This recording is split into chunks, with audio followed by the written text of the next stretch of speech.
In our next chapter, we shall learn about interjection. Now, what is an interjection? An interjection is a word used merely to express some strong feeling. To understand this, let's read the following sentence. Hooray, our side has won.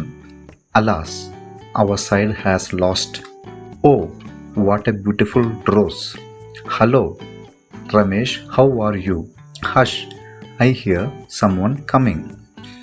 Each of the above sentences begins with a word that expresses a strong emotion such as joy, sorrow, surprise, or anger. The word hooray and alas is actually a sound used to express pleasure.